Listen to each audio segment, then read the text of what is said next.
SuperTalk Mississippi media production.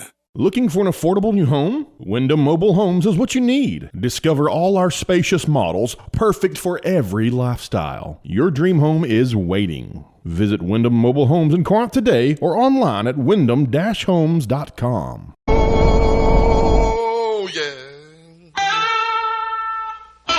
Good morning, Mississippi. Everything gonna be all right this morning.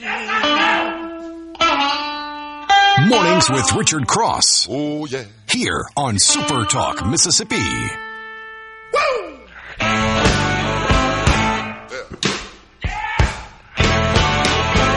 Now, when I was a young boy, at the age of 5, my mother said I was gonna be the greatest man alive. But now I'm a man, way past 21. I want you to believe me, baby.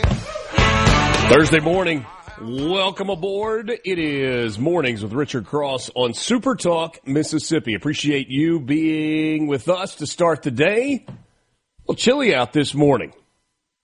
Lance says it's what it's supposed to feel like this time of the year. The Lance I'm referring to, that is the one and only Lance Tolbert. He is in the studio in Jackson. I'm Richard Cross, and we're glad to be with you. Glad to be starting our day with you. We remind you that we'd love to hear from you on the C-Spire text line, 601-879-4395, 601-879-4395. C-Spire, customer inspired. Lance, good morning. Welcome back to town, man. Good morning. Was everything as it was when you left it a couple days ago? Yeah, for more the or most less, part. yeah. Although I had my travel home yesterday was perfect, with the exception of one thing. Man, I told you I had a tight window to get to the airport, but I made it. Made it with 10 minutes to spare. It was good. I'm an American Airlines guy.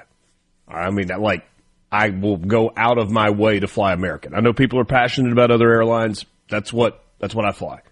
But yesterday, the times to get back to Memphis were not good. They were better on Delta, and so I took a Delta flight. So connecting in Atlanta. So I go Knoxville to Atlanta. Got a good seat. I've got the exit row seat that's got the empty space in front of it. So not just the extra leg room for the exit row, but the exit row with the you can completely stretch out your legs. All good. And as I land in Atlanta, I've got about a 2-hour layover. And Lance, I don't even know what made me I was like, I wonder if there's an earlier flight to Memphis. There are a bunch of flights. And I looked and there's one, and I'm like, I got a chance to make that. So I get off, and I don't run. I hate running in the airport. Just hate it. So, long walk, take the plane train, different terminal, long walk, get to the gate. There are 3 people still in line. I asked the lady at the desk, hey, any seats available? Yeah, we do. We'll get you on there. She's like, I'm sorry, it's on the back row. I'm like, hey, I'm getting home early. All good. The guy that's standing there, he's like, no, man, I got an exit row seat. We had one person not show up. So, I am golden. Yeah, everything's working out, huh? And I'm going to get home 2.5 hours early. And I get on the plane, and I get seated, seatbelt buckled, pull out my phone charger, pop that in, get good juice on the phone. And I reach back in my bag, and I go, where's my computer? Oh. I had pulled out my computer on the previous flight. And remember all that extra leg room? Normally I would just drop it in the seat pocket in front of me. I set it beside my leg, kind of up against the seat deal, on my left side, against the armrest. I set my computer there and kind of stuck it under the edge of the seat. I go to, I do the Find My Phone thing, because I've got all my devices on my phone linked together. There it is, 1.2 miles from where I'm sitting. Oh, man. right there in Atlanta, Georgia. But they've already closed the boarding door. Remember, I was the last guy on. It's not like I can get back off and go get it. So I sit there and start the claim process with Delta. Ugh. Is this the new laptop? Didn't you get a new one recently? It's about a year old, year and a half old. Oh, man. Mm-hmm. Yeah. Oh, goodness. Well, I saw where you had emailed me from the other email, so I was like, uh-oh. Yeah. Something might not have come back. So, the good news is I still to get home 2.5 hours earlier than I thought I was going to. That's good. Yeah. Well, it's going to be a cold one up there for you today, man. Yeah, really all over the state. New Albany, mainly sunny today. Colder, though. 41 degrees for the high, and the wind is out of the north. It is amazing how much of a difference that makes. Winds out of the northwest, 5 to 10. In the Delta, Alligator, Mississippi, you got mainly sunny skies, 44 degrees for your high. Winds out of the west and northwest, 5 to 10 miles an hour. Alligator, Mississippi, name the most famous Mississippian from Alligator, Mississippi. We're going Tony Gator Bennett, or we going Matthew Duff? I'm going with Bennett, but I would have to. Duff would be right there at 1B. Has to be, Hazelhurst, you got mainly sunny skies today with a high of 47. Not going to be too bad, just a little breezy. 52 in Gulfport with winds out of the northwest at 10 to 20 miles per hour. If you are a coastal Mississippi resident, probably want to grab a jacket on the way out the door this morning. If you're in North Mississippi, you may want to grab a coat, like a coat. Maybe even some gloves. Ibn Saud was born on this day in 1875. He was the founder and the first king of Saudi Arabia. Served in that role from 1932 until 1953. He was born in Riyadh. We'll connect that when we get to things that happened on this day coming up in just a bit. Edward Teller was born in 1908, the Hungarian-American physicist, known as the father of the hydrogen bomb. He was involved in the Manhattan Project. Born in Budapest. Martin Luther King Jr. was born on this day, January 15th, 1929. Clergyman, leader of the civil rights movement in the United States, won a Nobel Peace Prize in 1964. He was born in Atlanta, Georgia. Drew Brees, born on this day, 1979. Quarterback, most notably for the New Orleans Saints. College ball at Purdue. Started playing pro ball out west. Super Bowl MVP, 13-time Pro Bowler, and a 7-time leader in the category of passing yards in a single season in the NFL. Drew Brees, born in Austin, Texas. Man, he could spin it. Mm-hmm. You familiar with Armando Christian Perez? Oh, yeah. He was born in Miami, Florida in 1981. Perhaps you know him better as Pitbull. Isn't he going to do the halftime show or pregame show for the Natty and NCAA? Oh, Monday night? I think so. Party Rock is in the house tonight. I don't know. All right. A bunch of stuff happened on this day, and we're going in the way back machine. For two reasons. One, I like saying this name. And two, just in case you needed a reminder, folks in the Middle East, in Jerusalem, in Israel, in the Persian Gulf area, have been fighting forever. 588 BC. Nebuchadnezzar II of Babylon lays siege to Jerusalem during Zedekiah's reign. The siege lasted 2 years until July of 586 BC. He also named a bottle of wine after him, or a size of a bottle of wine, the biggest bottle you can buy, the Nebuchadnezzar, 20 bottles of wine in one. Really? Oh, yeah. How about that? Need a wheelbarrow to tote it around or to tump it. Yeah. What about Shadrach, Meshach, and Abednego? They got wine named after them. No. Those are like the endless bottles of wine. I guess. 1782, Robert Morris, the superintendent of finance, recommends to the United States Congress establishment of decimal coinage and a national mint. Yeah. It's Robert Morris who's responsible for all that loose change in your couch. Back then it had some, actual precious metal value to it, too. Mm-hmm. You stay in there, really empires always start cheapening up their coinage. So. It was today, January 15th, in 1870, when the Democratic Party said, we need a symbol. And the donkey was first used as the image and the symbol of the Democratic Party in Harper's Weekly. And they've been asses ever since. I was wondering where you were going to... Mornings with Richard Cross, Super Talk, Mississippi. We're back with you right after this.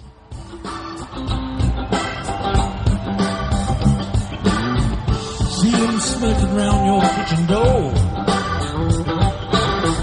Oh, you better not let him in. Little old lady got new late last night. Werewolves of London again.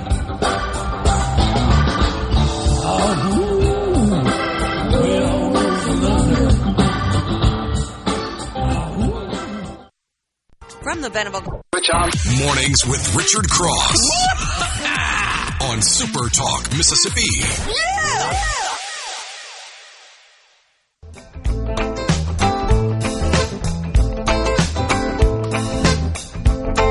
There was a wealthy merchant in London did dwell. He had a beautiful daughter, the truth you I'll tell. Oh, apparently I did not finish the story. No, I did not get my laptop back. I have filed the claim, and it's one of those where it should, like, I knew where it was immediately. If I could just reach out to one specific, there's nobody to reach out to. We're like taxiing down to take off of the runway, so I'm just trying to get the little claim. I mean, it went to an online thing that generated a response and said, like, literally the first line of the email is, while your lost or stolen items are not our responsibility, we do want to help in any way that we can.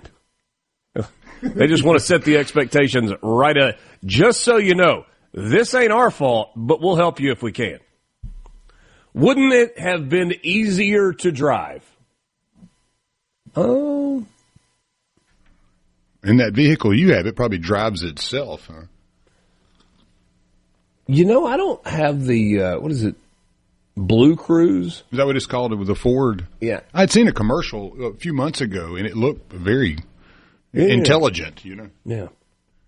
My curiosity would be, can I just wake up, get in the car, tell it to drive, and then wake back up when we get there? No, I don't. Can't do that. It's not that. Okay. You've still got to be somewhat engaged. Uh-huh. So, man, there were a bunch of Waymos in Phoenix. You seen those? Mm. The driverless Uber deal, the Waymo. Oh yeah, I haven't been out of Jackson in a while. So yeah, we should have tried one. We did not. I can't. But I had my eagle eye out for the Waymo too. Like every time we'd pass one, I'd be like, Waymo. Jay would be like, I get it. It's okay. What is that? It's like a Johnny Cab on Total Recall. Hey, it's a Johnny Cab. You know, he has to beat it up. Something like that. Yeah. Yeah. The question is, wouldn't it have been easier to drive? I guess if you prefer driving, it would be. Knoxville is that in-between range, right? It's like 6.5 hours from where I am. Yeah, it's not close. It is a long drive across the state of Tennessee, and that is a lot of time on Interstate 40. I mean, I guess you can go over through like Huntsville, Chattanooga, and go that way, but I've made that drive a number of times, and I just prefer not to. Yeah, this was supposed to just be a hop, skip, and jump, as my mom would say. And it was like the most, I don't know, outside of losing my computer, my laptop, I don't know that I have ever had a more streamlined, efficient travel day than what I had yesterday. Sounds like everybody was really nice, too. Like, hey, dude, I got a seat. Come on, hang out with me. I mean, it was, we went off the air at 9 o'clock, 10 o'clock. I'm just going to use Eastern time because that's where I was. 10 o'clock Eastern. I was walking out of the room at 10:03 Eastern, and I had to pack up all the radio equipment. All my stuff was packed. Go downstairs, got keys, jumped in the car, straight to the airport, walking through security at 10:35. Flight takes off at 11:02. I mean, I'm on the plane at 10:45, and just smooth as it could be. Off the plane, straight to the counter, long walk. I was in Atlanta for less than 50 minutes. Like, wheels down to wheels up. I had a schedule coming into me. Like, it was as smooth as it could be. 3 hours and 45 minutes after we finished on the radio yesterday morning, and I was in Knoxville, I was back in Memphis. So probably not better to drive yesterday. No, that's about as quick as you can get it done, I think. Yeah. I mean, That's gracious. Unless there is a private mode of transportation. Hey, the rules of basketball, first published in Triangle Magazine on this day in 1892. I told you that I would connect first king of Saudi Arabia. 1902, Abdulaziz Ibn Saud of the House of Saud leads 40 men over the walls of Riyadh and takes the city, beginning the third Saudi state and beginning his rule as king, first king of Saudi Arabia. I think 40 guys, that's not a lot. That's like that's like Trojan horse stuff, you know? Yeah. Yeah. Today in 1934, Yankees slugger Babe Ruth, nearing the end of his illustrious career, decided to sign a one-year contract worth $35,000, represented a $17,000 pay cut for the Babe. 1944, General Eisenhower arrived in England to take up his role as commander. Supreme commander of the Allied Expeditionary Force. Now, that's an appropriate place to use the word supreme. Yes. If you'd wanted to call him the Ayatollah, Lance would have been okay with that. The Grand Poobah. He was in charge not just of the United States, but all of the countries that were fighting together to try and turn the evil Hitler away. What a brilliant tactician. Yeah, I mean, think about the reality before he arrived. I mean, it was kind of going all over the place. And because of his, as you said, his detail and excellence, he was able to get them all working together and working on multiple fronts, too. People forget that. I mean, goodness gracious. And in the days where you didn't have a cell phone and No. Carrier pigeon might have been quicker at times. 1974, Happy Days, created by Gary Marshall, starring Ron Howard, Henry Winkler, Marion Ross, and Tom Bosley, begins an 11-year run on ABC. Martina Navratilova suffered a loss on this day in 1984. Her 54-match winning streak came to an end in the Virginia Slims of California tennis event in Oakland, California. So what did she do? She hang her head? She get mad? She cry and pout? Nope. Started winning again and set a new record of 74 consecutive matches in which she won. That's amazing. Yeah, it is. Well, and two, it's amazing that they had Virginia Slims as the sponsor of a tennis tournament. Those long, skinny cigs. It was how was this 2009? How has it been 2009 since Sully became one of the heroes of our time? 2009, Chelsea Sullenberg lands U.S. Air Flight 1549 on the Hudson River shortly after takeoff from LaGuardia.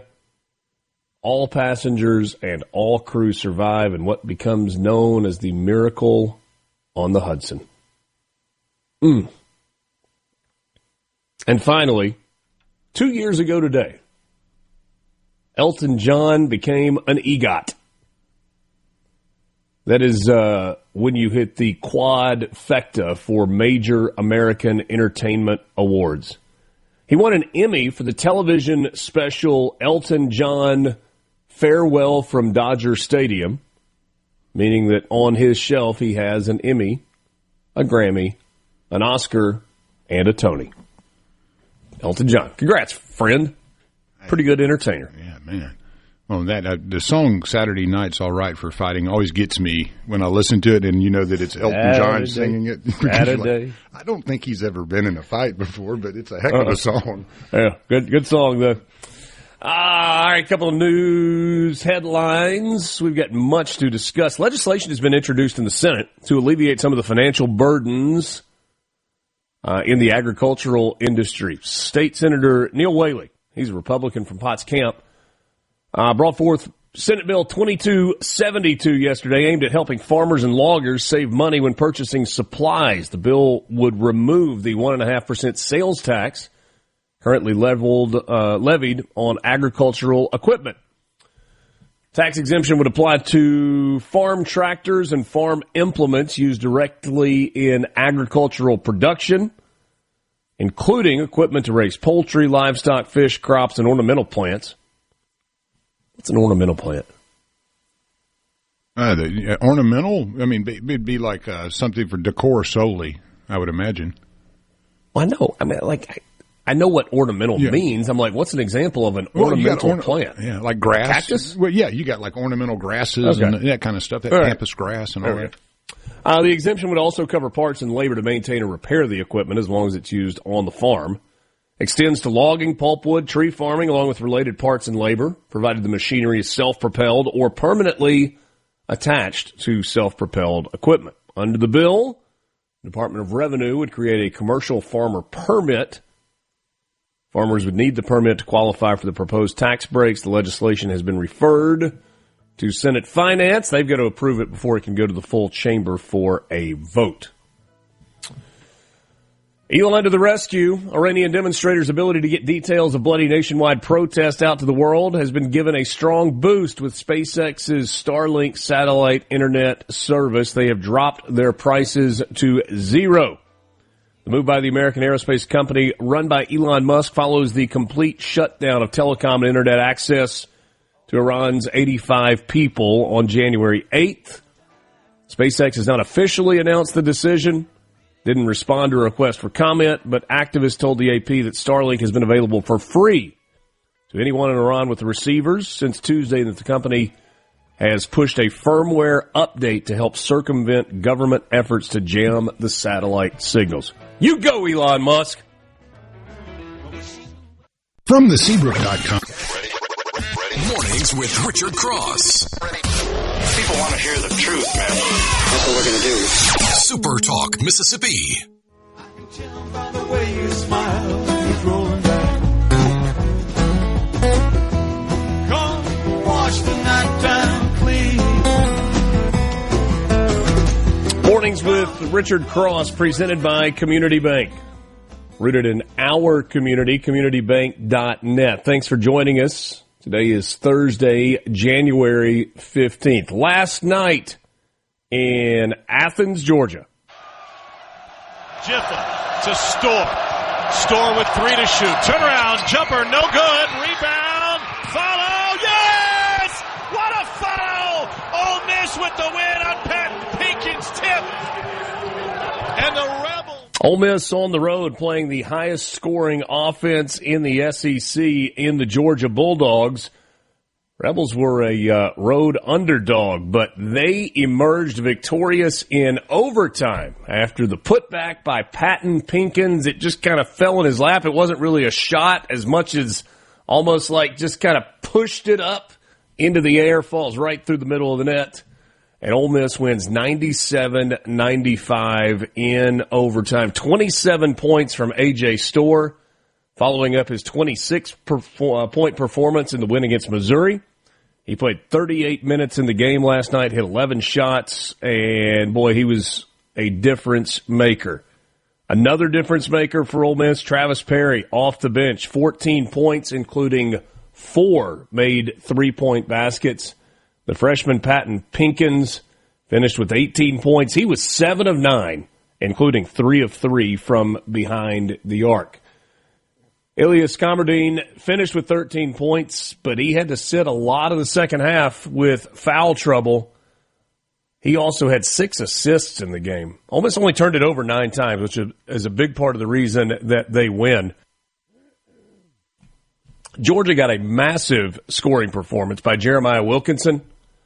Yes, that is son of Dominique, I think. Pretty sure.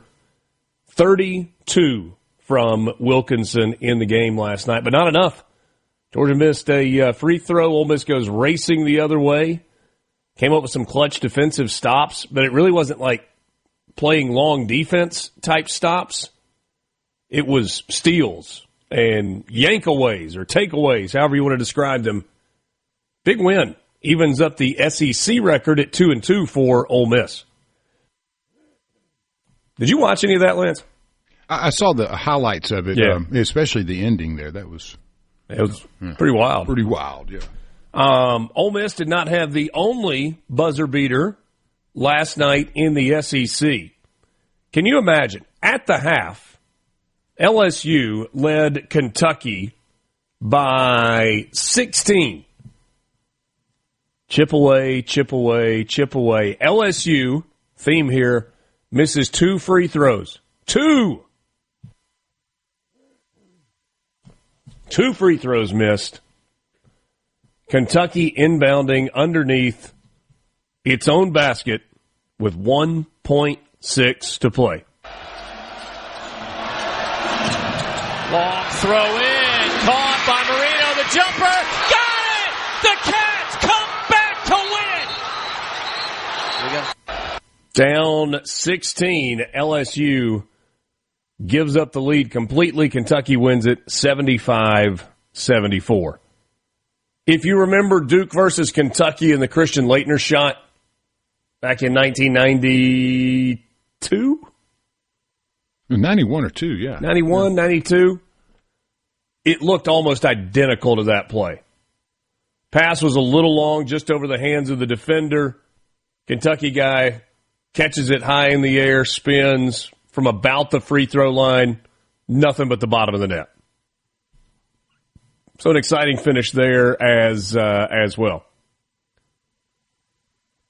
Kind of a busy night last night in the SEC. You had 5 games total. Vanderbilt went down for the first time this season. They traveled to Austin, Texas, lost 80-64 to the Texas Longhorns. Arkansas moves to 3-1 with a 108-74 home victory over the South Carolina Gamecocks, and Missouri takes care of Auburn at home. 84-74. Missouri now 3-1 in conference play as Auburn falls to 1-3 in the league. And you look ahead to Saturday and the games that are coming up. There is one that pops off the schedule. It's going to be on Saturday night at 7:30 on the SEC Network. Ole Miss traveling to Starkville to take on Mississippi State. The records are identical. 10-7 overall, 2-2 in the SEC. The NCAA is asking a federal regulatory body for help. They need help stopping prediction markets from offering trades on college sports until more safeguards are in place. Perhaps you're familiar with the online trading platform Kalshi, Kalshi. It was one of the places where you could bet on the outcome of the election, and I say bet, they say trade. There's a difference. That's kind of like poinsettia and poinsettia, right? Yeah, tomato. I mean, you call it what you want to, but you're betting there. In a letter addressed to the chairman of the Commodity Futures Trading Commission, that's the federal agency that regulates prediction markets, President of the NCAA, Charlie Baker, said the growth of prediction markets poses a threat to the well-being of student athletes as well as the integrity of competition. I implore you to suspend collegiate sports prediction markets until a more robust system with appropriate safeguards is in place. Baker identified several areas where he believes prediction markets need additional safeguards. He suggested age restrictions, advertising restrictions, robust integrity monitoring, the involvement of a national governing body such as the NCAA, restrictions on prop bets, harm reduction resources, anti-harassment measures, and more. So Kalshi actually has a monitoring system in place, but lots of others don't. They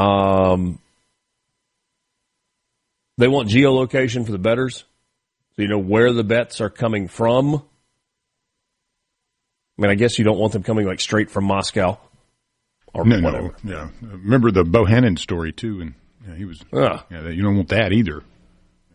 Imagining other coaches like no, you don't want the head coach of a team giving information to somebody who's standing at the window placing a bet. That's not what you want. No. So we'll see where that story goes. And a pair of high school basketball teams in Mississippi facing some serious penalties following an on-court fight. Tuesday night, altercation broke out between Macomb and South Pike. Players reportedly cleared the bench as a result of the fight. Both basketball teams have been placed on probation for 1 season. They cannot participate in the postseason this year. They got a $1,500 penalty, $1,000 for the fight, $500 for players leaving the bench. Macomb and South Pike will both have to forfeit their next 4 games due to a multitude of players being suspended. The coaches actually were not punished, but the individual schools are at liberty to punish the coaches should they see fit. MHSAA handing down the punishment after a review by Macomb School District officials. Hate to see a team's season come to an end because of that. Yeah, and those two are pretty big rivals, too, you know, right down the street. Yeah. Not that makes it okay. I was just saying there's a lot of sharing of bad blood and probably friends and that stuff, and just got out of hand. Well, that's the thing. It's like it can't get out of hand. Yep. And you can't allow a bench-clearing brawl in high school basketball to go unpunished. I think this is the old version of it, like I'm old now. Oh, yeah. And things were maybe a little different when we were in school. I mean, I think you probably would have gotten a similar result in the 90s and maybe even in the 80s, but it's like there's a time where they got sideways, they punched it out, they fought it out, you got a little blood, you got some shiners, maybe you got a game suspension, and then you move on. I just don't think you can set the precedent for allowing that to happen without severe punishment today. Oh, amen. I guess. You got to nip it. You can't let it continue. Yeah. That stuff's contagious. Well, that's not a fun role for MHSAA to be in. No. Those are your. That is your morning sports update. It's brought to you by Pearl River Resort. Online, pearlriverresort.com. Pearl River Resort is your home for casino thrills, family fun, and live entertainment. Whether you're looking for a round of golf, the Dancing Rabbit Golf Club, the Oaks, or the Azaleas. By the way, you can book your tee time there by going to dancingrabbitgolf.com. Or maybe you want to check out a concert or hang out at the sports book at Timeout Lounge. They've got you covered at they do at Dancing Rabbit, but they do it all of Pearl River Resort. PearlRiverResort.com. PearlRiverResort.com. Got a lottery update for you coming up in just a minute. We'll check in on the C Spire text line as well. 601-879-4395. We're back with you on Mornings with Richard Cross on SuperTalk Mississippi right after this.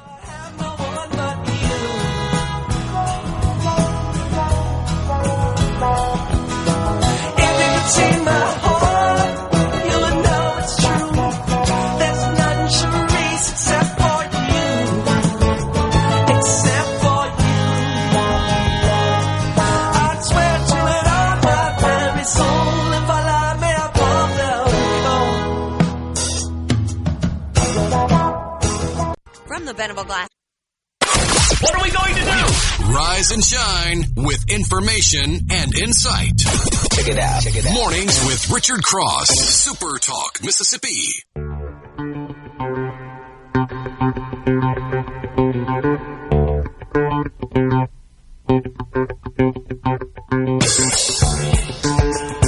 Time for your Mississippi Lottery update, brought to you by the Mississippi Lottery, online at mslottery.com. That's mslottery.com. Powerball last night, no jackpot winner. The jackpot is now up to $179 million with an estimated cash value of almost $81 million last night. Numbers from Wednesday's drawing, 6, 24, 39, 43, 51. The Powerball was 2. Power play multiplier was 2 as well. For Mega Millions, the next drawing is tomorrow night, Friday, January 16th, $230 million in the jackpot with a cash value of $105,100,000. Got winners all over the place with second chance drawings. A dozen players across the state turned non-winning scratch-off tickets into $945,000 in prizes during the Mississippi Lottery's winter second chance drawings. Those were held on January 13th. Top prizes of $200,000 went to players in Hazelhurst, Pearl, and South Haven. $100,000 prizes were won by players in Starkville and Jackson. Additional prizes ranging from $5,000 all the way up to $40,000 were awarded to players in Louisville, Corinth, Clinton, Houston, Jackson, Gulfport, and Purvis. To learn more, go to mslottery.com/second chance. May I tell you that your odds of winning in a second chance drawing are exponentially better than they are in the initial playing? And here's how I know that. I'm not looking at an actuarial table. I'm not reading the small print that tells you chances of winning are 1 in a blah, blah, blah. I'm telling you, not many people actually go through the process of scratching off their ticket, seeing that it is a loser, filing it away, and then going and registering it for a second chance drawing. There aren't that many people that do it. And so if you do, you got a chance. Chance at some big money. Check it out. 7 o'clock hour. The entire 7 o'clock hour, we are going to visit with the Speaker of the House, Jason White. Yesterday was a big day. Today is a bigger day in the Capitol. Yesterday, House Bill 2 cleared the Education Committee, though with ever so slight amount of room to spare. 14-11 the vote in the Education Committee, paving the way for House Bill 2 to come to the House floor today for open debate. Remember, it's an omnibus bill. There is a lot in this. There's a lot in it. We're going to learn together this morning exactly what is in it.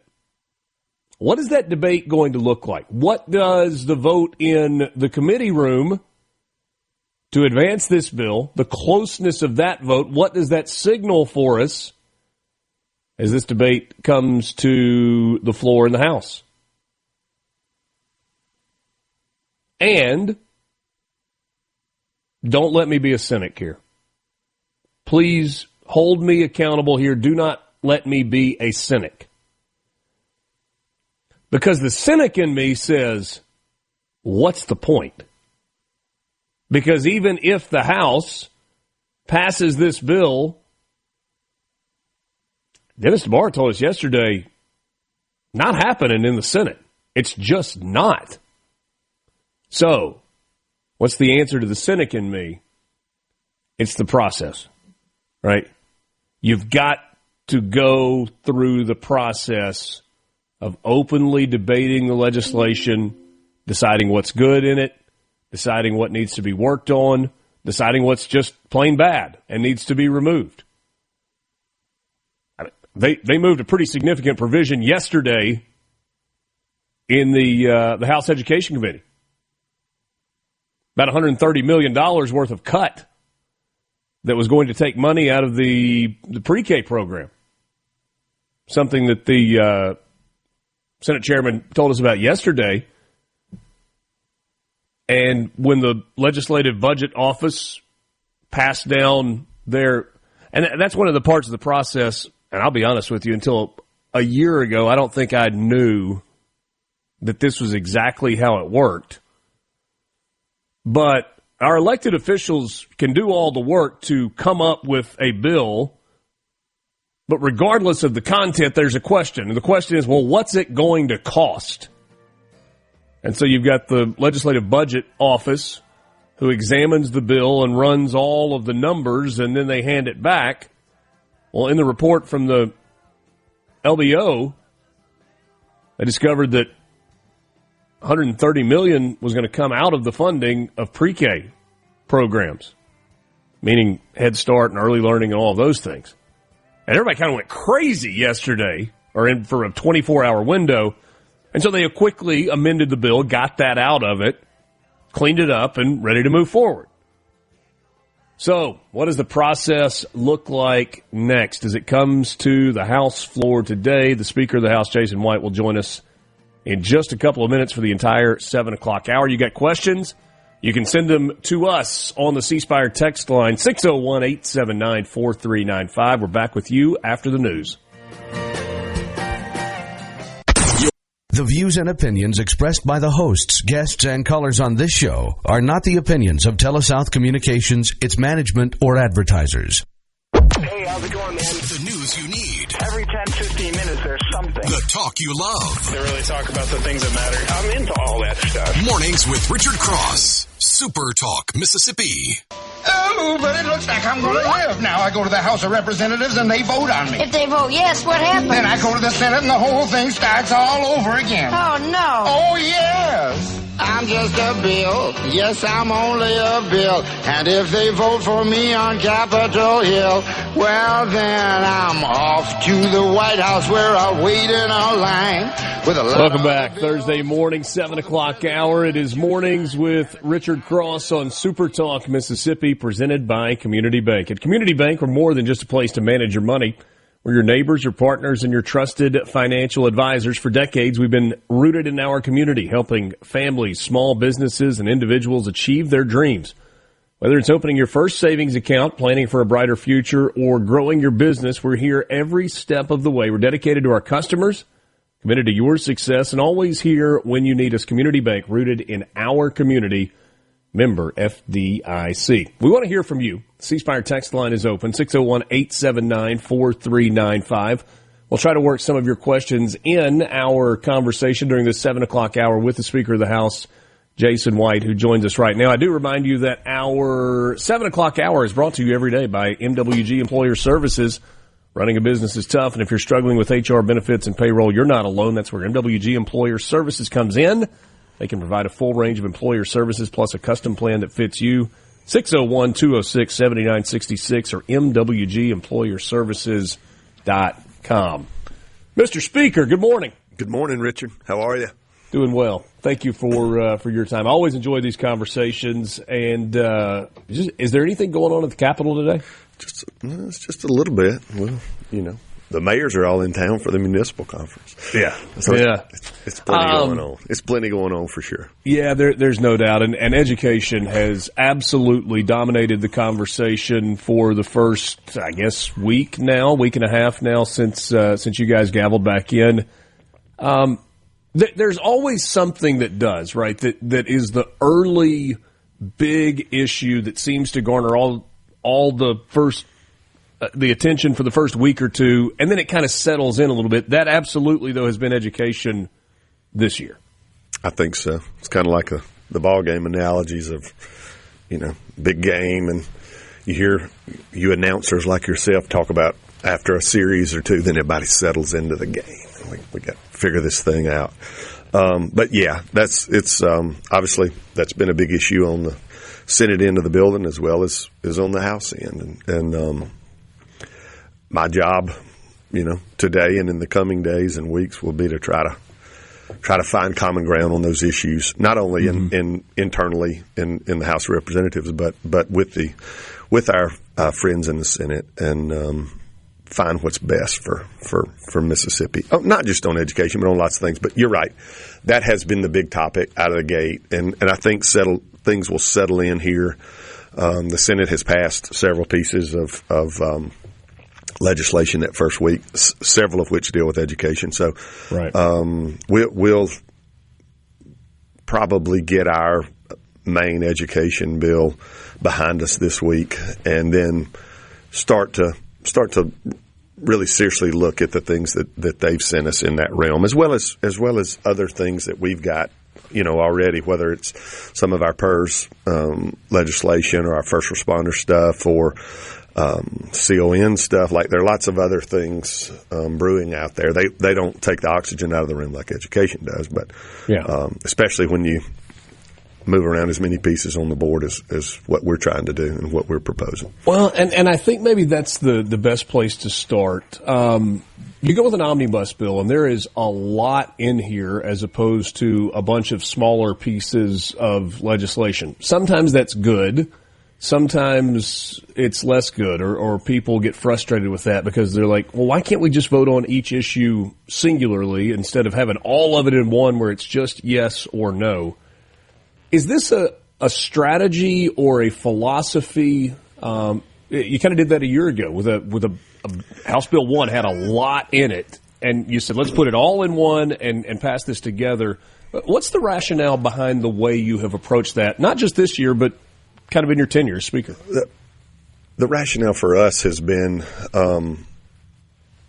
number one, it's just as easy around the Capitol to do a big deal as it is to do a little deal. And bills are bills, and certainly politics come with all of those. But whether it was House Bill 1 on all the tax reform issues that were in that bill,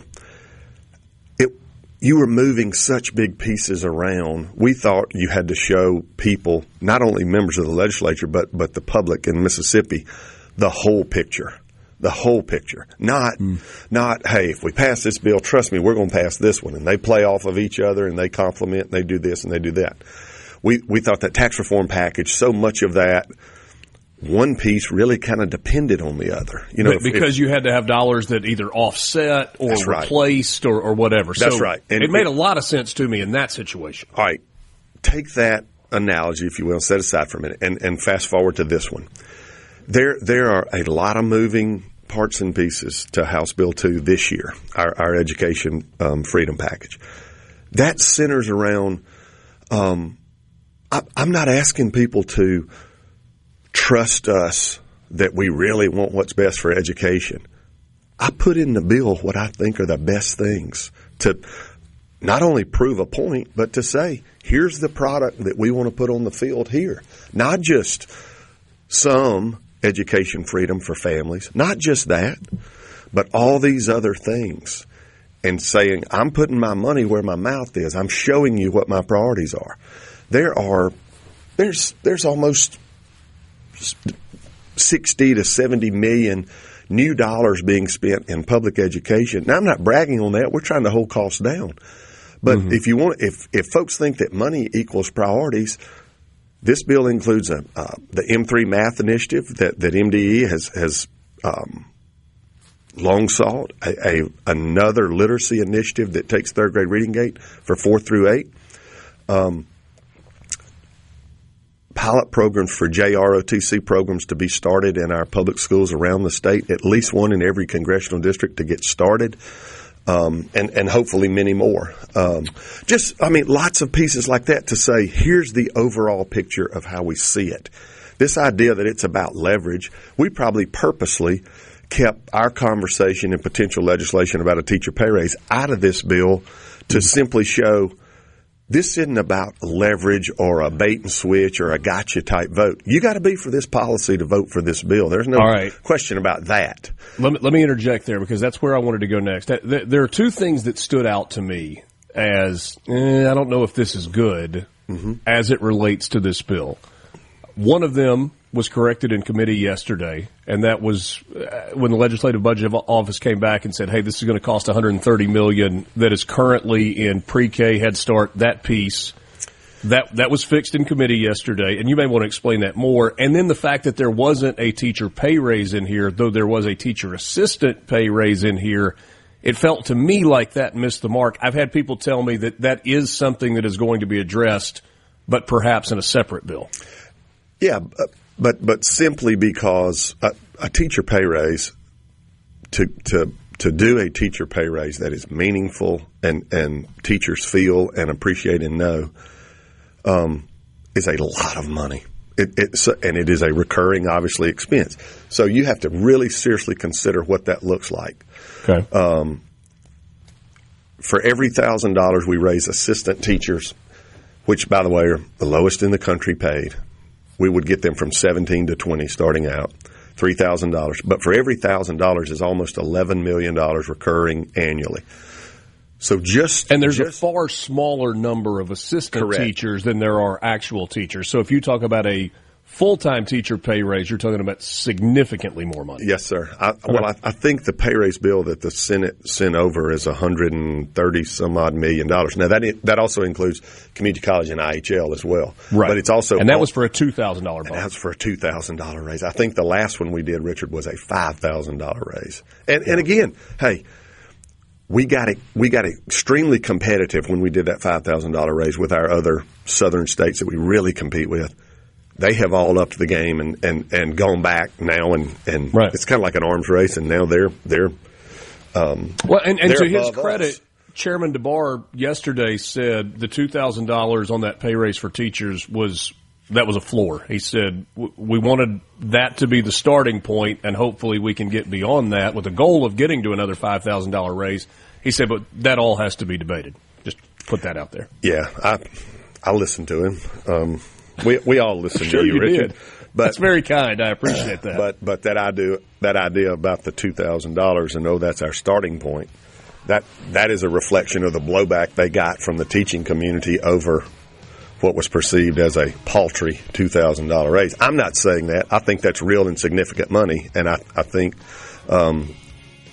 the education community would gladly accept any raise, whether it's $2,000 or $5,000. But I think that's a result of the blowback they got from folks saying, "You mean that's all you're doing?" And so now it's like, "Oh, well, that's a starting place." Usually, it's much higher, and it has to come down to reality. So I thought that was.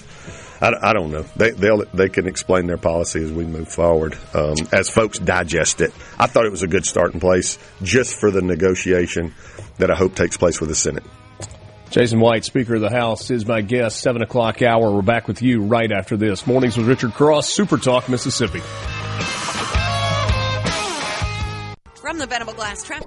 Coffee, conversations, and clarity. What a great way to start your Mississippi day. Mornings with Richard Cross on SuperTalk, Mississippi. She traveled all around, all across this country. Met a lot of people. Mornings with Richard Cross. Thanks for joining us. C-Spire text line is open, 601-879-4395. We'll get to some of your questions that are coming in just a moment. Speaker of the House in the Mississippi Legislature, Jason White, is my guest. When's the last time, I'm not being personal here, when's the last time you were involved in a real estate transaction? Just like house, farm, land, any? Last week. Oh, really? Okay. So was there back and forth in the negotiation? Certainly. And I do this for a living, too. We close a lot of deals at my law office, so I'm in all of them. I know you really don't care about my expertise in that category, but yeah, I'm with you. Not specifically about that. Yeah. Here's the point that I'm making. When you're involved in a real estate transaction, you've got, I don't know, 3 kinds of buyers or sellers. You got the ones who are going to, if they're selling a piece of property, they're going to price it really high, or they're trying to buy a piece of property, they're going to price it really low, knowing that there's this big negotiation coming. And then you've got those who are like, you know what, I'm going to put a fair price on it, and what I believe is a fair price, and I might move a little, but I'm not going to move a lot. And then you've got those that say, this is the price. If you want to buy it, this is what you're going to pay me. If you want me to sell it, this is what you're going to pay me. And there is no negotiation. Having been involved in some of those transactions, I just wish I could get to the end sometimes and skip all the games in between. Don't run for the legislature. Well, that's where I was. So I said at the end of the 6 o'clock hour, I'm going to try to not be a cynic in all this and recognize that this is not a game. It is a process. It's a process. So is there any way to skip all the games, all of the back and forth, all of the, well, I'll give this if you'll give that, and like just lay all the cards on the table and say, let's do this because this is the right thing to do, and let's all come together as adults and hammer it out? I would love that. That's the world I mostly live in. I guess I'm not smart enough to do a lot of that. Oh, you're other and that sort of thing. You're plenty smart. So I just have to say it. I know, but I come on here and a lot of times people say, "Man, you shouldn't have said all that." I'm like, well, that's the truth. That's where we are. That's what the deal is. Yeah, but I think that goes back to your question earlier about why put all this in one bill. I think it's about us showing this is how we envision this next step. And to not ask people to trust me that, yeah, I also want that literacy initiative and I also want that math initiative. I put it in the bill to show them that. That doesn't entice anybody to vote for the bill, but to show them our vision of how the whole thing works. I would love to get to that. I think that's probably why the governor considered a special session this fall on this issue. If you remember, he tweeted a few times teasing that idea. I think the thought being certainly he wants the policy, or he wouldn't even talk about a special session for it. Right. So that's one motivation for him to call it. But the other one was so that we can not have to have a session dominated with this when we've got so many other things we need to also be directing our attention to.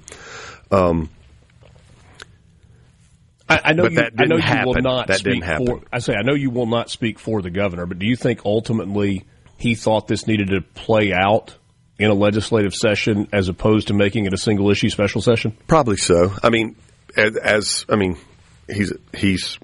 reads the tea leaves better than me, and however many statewide elections he's won, that's that many more than me. So he gets the politics and the different regions and the members and all that, and he ran a state senate for 8 years, and he actually ran it mighty well. So he gets all of that, and so I think he weighed everything and said, this is probably better for the House to have this time in the fall to really lay out and make their argument and get the policy out there to the public to the point of understanding what we're doing, and to our members and letting them get comfortable with this idea. Now, I do find it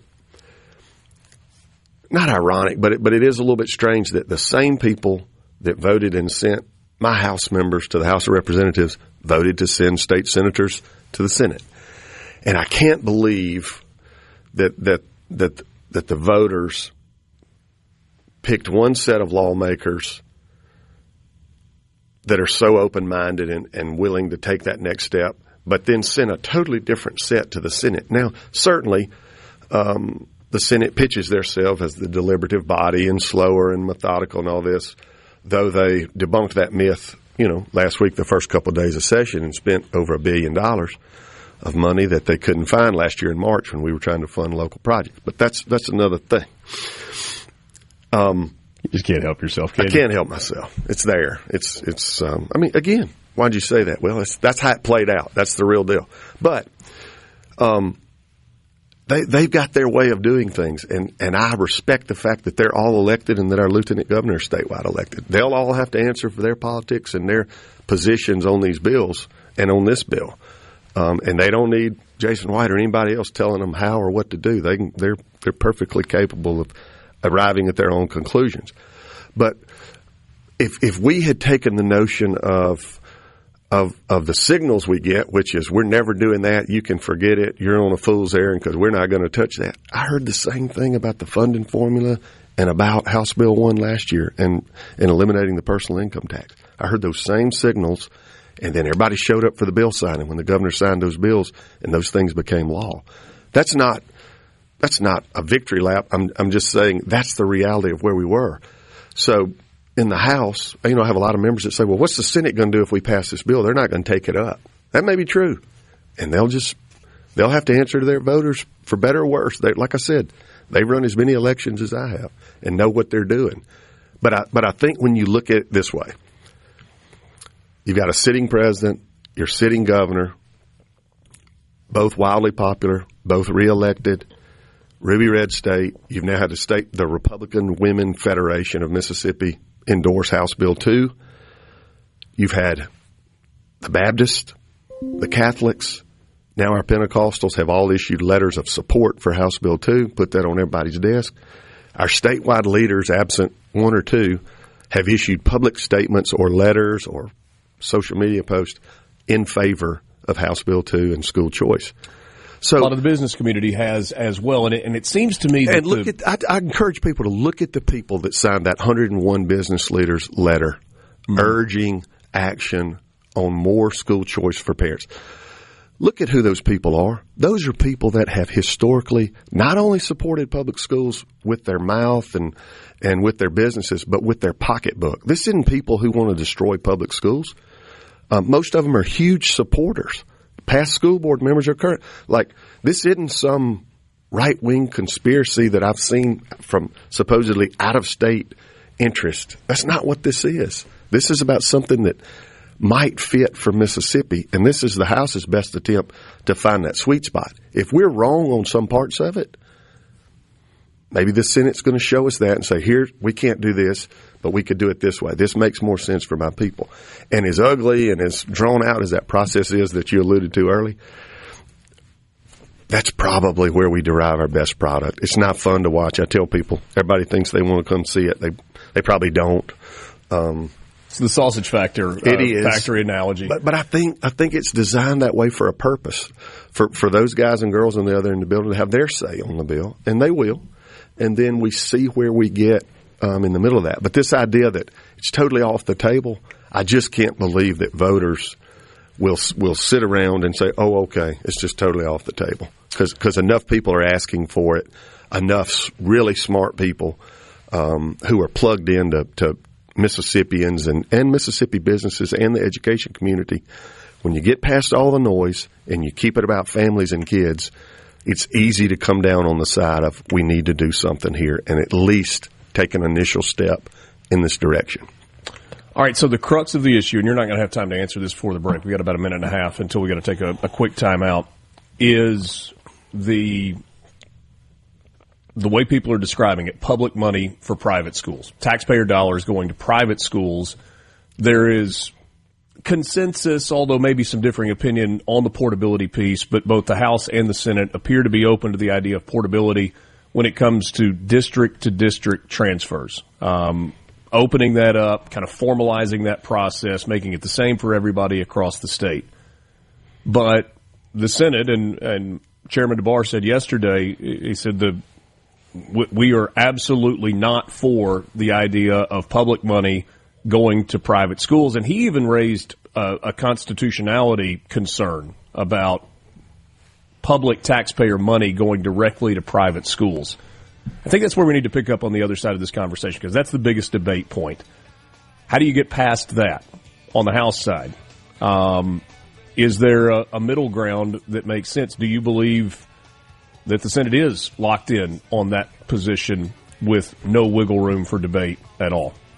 We'll pick it up there on the other side of the break. I want us to, if we have time away from this issue, take it beyond just K through 12 education, talk a little bit about the IHL. That's a topic that is right now kind of on the back burner, but it's starting to simmer a little bit and really starting to pick up some momentum, at least quietly.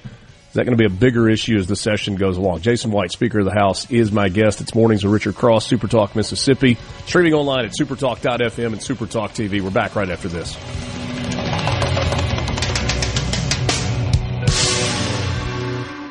From the Seabrook segment of Mornings with Richard Cross is brought to you by Covington County Hospital in Collins, where your health matters.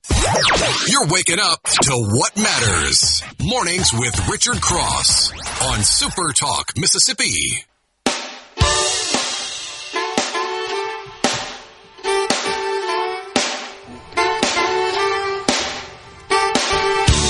Welcome back. Mornings with Richard Cross, SuperTalk Mississippi, streaming at supertalk.fm. Jason White, Speaker of the Mississippi House of Representatives, is my guest. Thank you, by the way, for your time. Giving us a full hour to kind of go through this. Really appreciate it, and I hope our listeners do as well. Man, we appreciate the opportunity. It's always good to be with you. You're fair, and that's all any of us ask on any of these issues. Some folks not so fair, but this place is well-oiled machine, and I appreciate the opportunity. And I appreciate the opportunity that y'all allow all sides to get their points out, even the other side of the aisle. I think it's good for our government. It's good for our people. So thanks. I'm glad to be here. This is of no concern to you, but just a quick update about a conversation we had in the 6 o'clock hour. They found my computer, and it'll be here tomorrow. And the stupid tax was only like shipping cost. So, was it in Phoenix? No, it was. I was coming back from Knoxville yesterday and thought I could get on an earlier flight coming to Memphis, and quickly got off the plane and left my computer sitting right there in the seat. You better get that thing cleaned up before you use it again. It may have been hacked. Well, it's possible. But, hey, I'm just thankful to get it back. So, I mentioned, I laid out some things before the break. The crux of the issue of this entire education debate seems to be around transferring students going from public schools to private schools, and then, air quotes here, public money, taxpayer dollars, following those students to private schools. People are concerned about not having the same level of accountability. You and I have talked about this some, but I think that's the heart of the debate here. And as I mentioned yesterday, Chairman DeBar said that they are against that. The Senate is against it. They will not support public money going to private schools. I think, number one, that's an easy straw to grab when you're looking for a way out, so to speak. If the Senate, or that is their position, then they need to be drafting bills. They should have got them dropped by yesterday. I think that was the deadline. They need to be drafting bills to repeal the way we do the current special needs ESAs, the way we do Pell Grants and send money for kids to go to college at private institutions. They need to redo the way we do everything from SNAP program to MDOT. We send money to all sorts of private institutions that have different specs, have different guidelines, or none compared to maybe if we do that internally through a state agency. So this idea that this is a foreign concept, we spend $11 million of state dollars, those precious public dollars that most folks seem to forget, you point out, are actually taxpayers' money. It didn't fall out of the sky. It didn't go through a laundry machine and become the state's. It's people's money. We're simply holding it and trying to spend it on priorities that folks have come to expect or want from their government, a limited government. And one of the things they're starting to come to expect is some say in how their education dollars are spent. That's not an outlandish or radical idea for me. It's different. We've never done it in this way when it comes to K-12 education, so it's different. To some people, it's scary. I want to get it right. But this notion that's the thing that takes it off the table.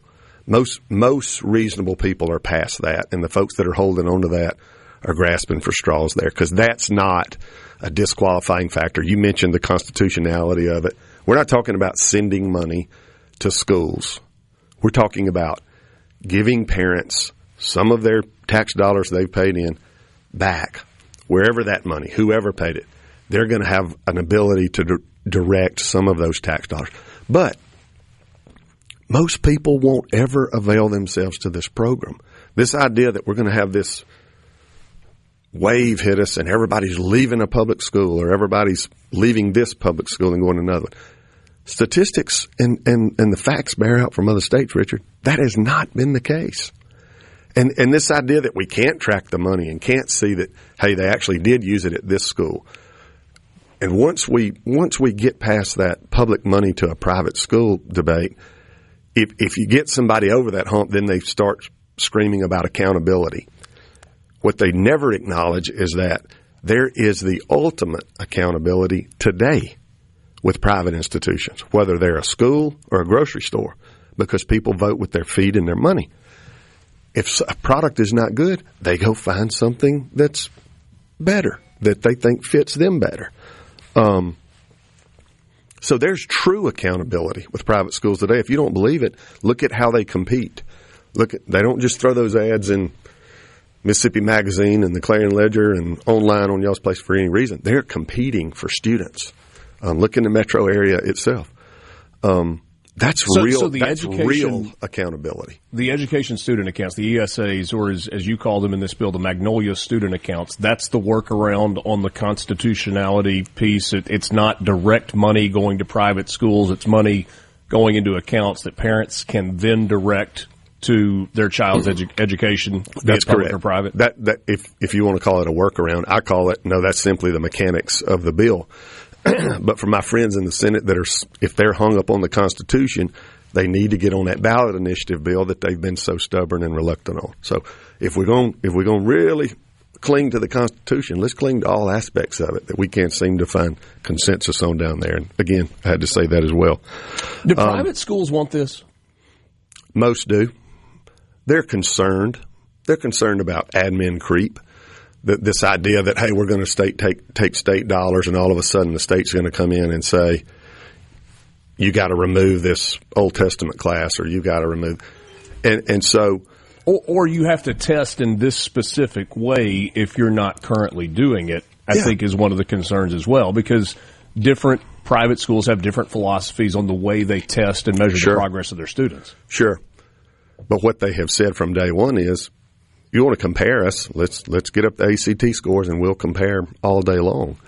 What they're not going to do is teach to a test for several weeks out of the year and spend all that instructional time teaching to a test that really doesn't tell us a whole lot anyway, and it certainly takes away from what we ought to be teaching, which is math and reading and science. All right, so to that point, and that is something that I have said about my own children in school, is like, I hate the idea of we are teaching to a standardized test. Like, in theory, education should be about learning and growing and whatever. But all of the celebrating that we as Mississippians have done over the progress that we've made, the gains that we've made in education, have been based on the results of standardized tests that are kind of used across the board to measure efficacy of schools.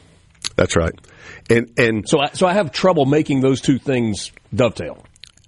When parents don't have a choice, and we line them up and say, you're going into that school whether you like it or not, then we do have to measure that. That's why you've seen it like it is, so dogmatic, and we got to know what that school is doing, because we're not giving those parents any other choice. I would tell you, you offer a little bit of education freedom in Mississippi, and you could throw all those tests out. You'll find out real quick which schools are excelling and which ones aren't, because you will see in the bad schools, you will see parents exercising some options. There's no denying that. I think that's a clue. That's a clue that something is not right at that school district if people are flocking away from it. That's the ultimate accountability. And for some reason, we get hung up on this test.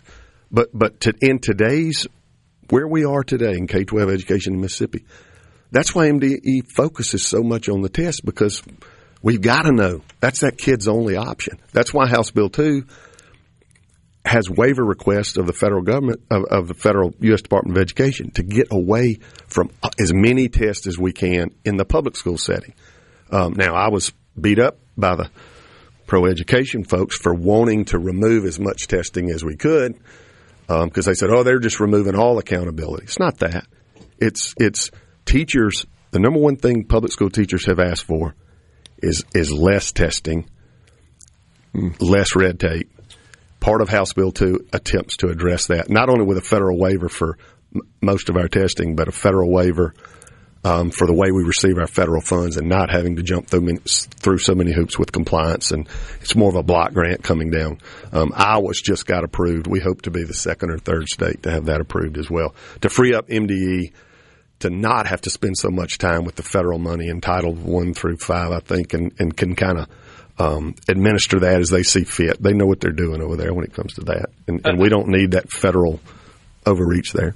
I spoke with the minority leader last week, Robert Johnson, and I don't think he's adamantly against this, but he was clear that, hey, this if we were to go down this road, it needs to be truly open, not just for rich kids, not just for good school districts, but to truly give people an option to get to a better district if they want to, And that might include transportation, which is a hindrance in a lot of cases. What's your reaction to that? I welcome them to the table in the conversation. If that's the stumbling block for folks to get on board, let's figure that out. It's incredibly expensive. We've got to, if that's got to be a piece for the Senate or for somebody else who wants to be on board, let's figure it out instead of shouting no from the rooftops. Come to the table. And that, by the way, is not a direct quote from, I understand. No, I've heard that. Leader, I've heard that critique. It's a real issue. Yeah. Nobody's denying that, but I also think we're much more mobile than anybody gives us credit for. Jason White, Speaker of the House. We've got one segment left with him on the other side of this final timeout in the 7 o'clock hour. It's Mornings with Richard Cross. We're back with you after this short timeout.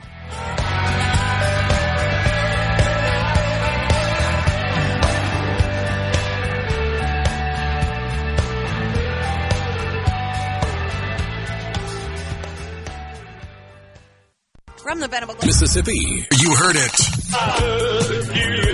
You tell them.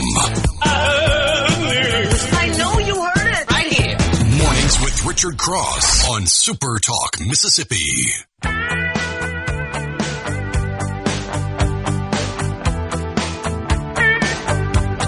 C-Spire text line is open to you, 601-879-4395. You need a reason to switch? Just look at yesterday. C-Spire worked all day long. Can't say that for all of the major carriers that are out there. 601-879-4395. I mentioned the C-Spire text line because I think some of the messages on here are illustrative of the dynamic that exists in the state. Andy says, thank the Lord for a true common-sense conservative champion for the people and their children of Mississippi like the Speaker. Personally, I want to thank you for fighting this fight. 2 messages below that, my IQ went down 20 points listening to him. Thanks for that. There is a message that says, speaking the truth. There is another message that says, not one thing he has said was a cogent point. That seems to be the dynamic back and forth. With a lot of people, there's not much middle ground on this issue, specifically about public money going to private schools. And that just seems to be the heart of the debate over and over and over. And it's going to be really fascinating, Mr. Speaker, to watch this as it goes to the floor today. I'm curious if the relative closeness of the vote in the Education Committee yesterday you think is representative of what the vote may look like in your chamber when it ultimately comes to a vote. I think so, yeah. I thought the vote was pretty good in the committee yesterday. It broke largely along party lines, and I think that's what you'll see today in the House. As you know, it is becoming. You're just going to have a majority on this, right? Correct. It is becoming a Republican-Democrat issue. You know, this morning I see where the Mississippi Democratic Party is sharing the ACLU's post. And when I see the Democratic Party and the ACLU and Southern Poverty Law Center working together to defeat something that we are pushing, I usually know I'm on the right track. That's a clue for me that, hey, I'm probably over the target if I'm getting that flack. The comments, the detractors you read on your text line, those are actually mild compared to some I could show you on my social media accounts. But it comes with the territory, and it explains this huge divide as you describe it in those comments just here this morning in 10 minutes worth of commentary. But when you get through all of that and you hear from all those different sides, and we can go through the 500 pages of the bill, when you boil all of that stuff down, you still got a family, and you still got kids, and they don't get a do-over. If they're in a failing school today, they're in a failing school today, tomorrow, and the next day, until we at least give parents who have some initiative and are willing to do something different with their child or want to do something different with their child, we ought to give them that avenue. It's about parents and kids. It is not about systems. It's not about school districts. It is about parents, kids, and what is best for them. And when you keep the argument or the debate about that, I hadn't heard anybody yet. That's why it polls so well. When people talk about, the polling stretch, they've skewed the questions, they've formed it. It's a simple question. Should families have more say in their child's education. And almost to a fault, parents say, well, yes, that makes perfect sense. Yes. And I think that's as the ideas out there, more and more people see that and say, you know what, this is reasonable and this doesn't go too far. This isn't unlimited. It isn't every dollar follows the child. It's a small step. It's measured. It's got, I hope, a dose of common sense in it. And I hope the Senate will, if there's so much wrong with it, I hope they'll help us make it better. And I welcome their input. But this idea that the answer is just no, that's not going to fly. That's not going to fly with Mississippians. It's not about what Jason White wants. That's not going to fly with Mississippians. They're looking around at other states, and they're ready for us to take a step in this direction. And I think ultimately you'll see folks from both ends of the building come together and figure this out. Now, and hopefully recognize that a parent knows what's best for their child. Now, that doesn't make it an easy decision, but it doesn't. That at least has to be part of the conversation. And I acknowledge the hot politics of it. I'm asking people to keep an open mind and trust their legislator as we work this through the process. I'm going to try to throw two things at you in 90 seconds. I don't know if we'll get there or not. Is there any interest in your part on live streaming committee meetings? All debate on the floor is streamed right now. The Senate streams both floor debate and committee meetings. What about House committee meetings? Can those be live streamed? They could be. I don't know who wants that besides a few, activist folks who want to parse and catch people in a gotcha moment and clip their comments and post just a part of it and that sort of thing. I tell people all the time, you really don't want to see the process. But they're open and they're public, and I assure you they are well attended. Yesterday was standing room only. And lots of folks filmed it live in there. The chairman allowed that yesterday, and that was his prerogative to do that. I was proud of him and the way he conducted the debate and kept it civil and about the issue.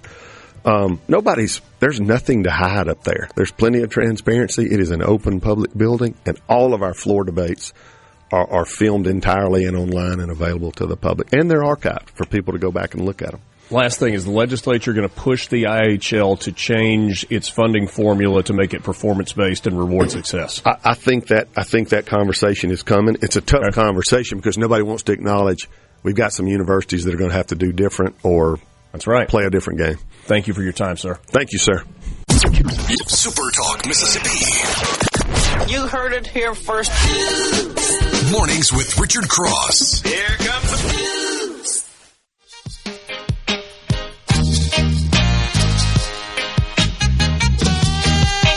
Mornings with Richard Cross. My thanks again to the Speaker of the House, Jason White. And as I said yesterday, to all of the people publicly elected who agree to come and spend their time with us in the mornings to talk about the issues. Hopefully it feels like a place where we can have a reasonable and a fair conversation regardless of the side of the issue that you're on or your party affiliation or your belief system. That's what we want to do here on Mornings. Mornings with Richard Cross, presented by Community Bank. We're here for every part of your financial journey. Looking to manage your personal finances? Our banking services make it simple, secure, and tailored to you. Ready to grow your business? We offer expert guidance and custom solutions to help your business thrive. Dreaming of a new home? Our mortgage specialists are here to make the process seamless, all designed with you in mind. We're more than just a bank. We're your partner for life's biggest moments. Community Bank, rooted in our community, member FDIC, equal housing lender.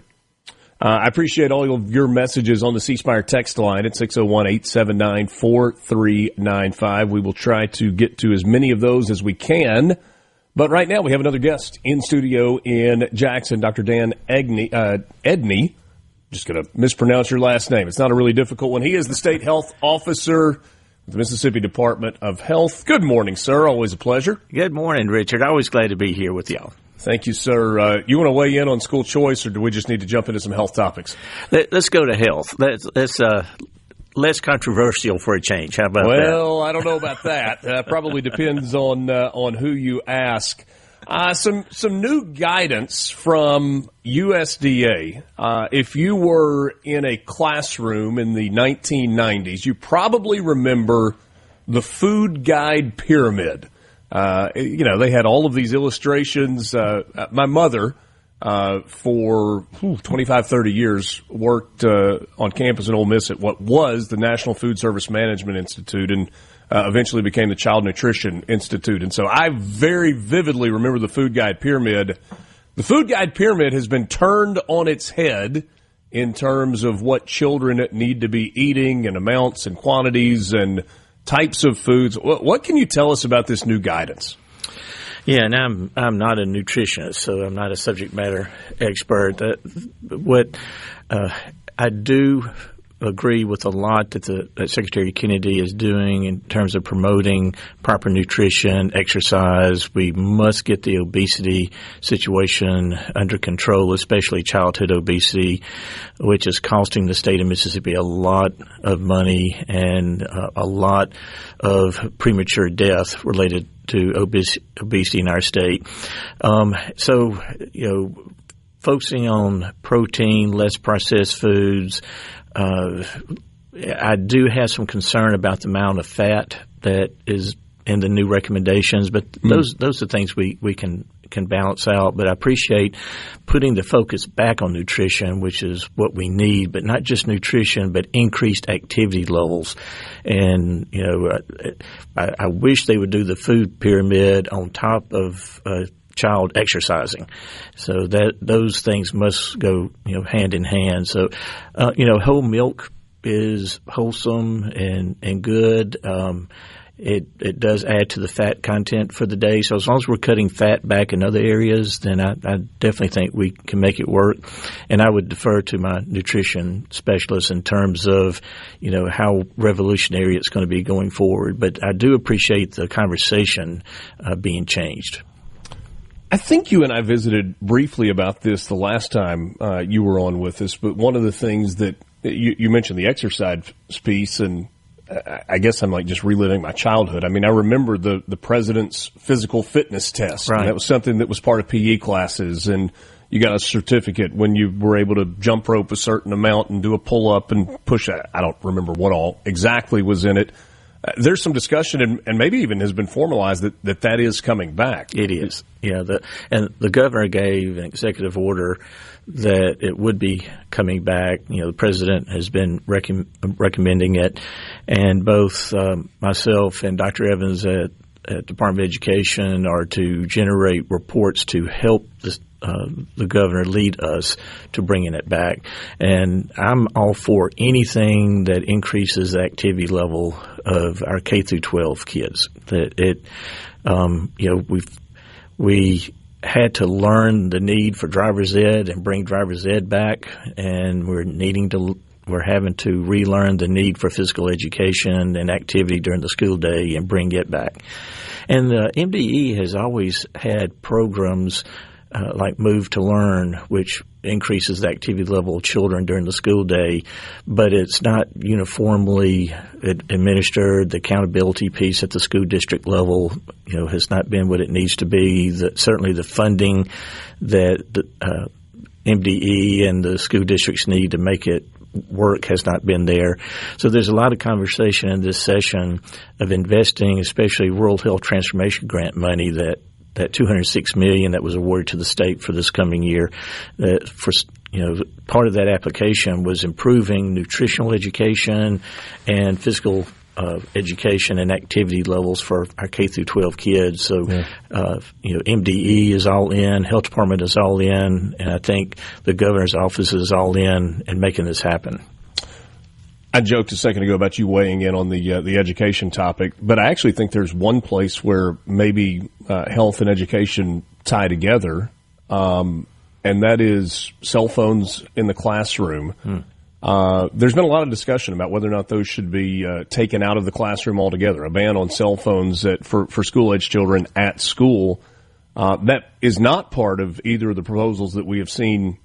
Any of the proposals that we've seen for the Senate, it's not part of of House Bill 2 at this point. I have been told that those bills may be coming separately.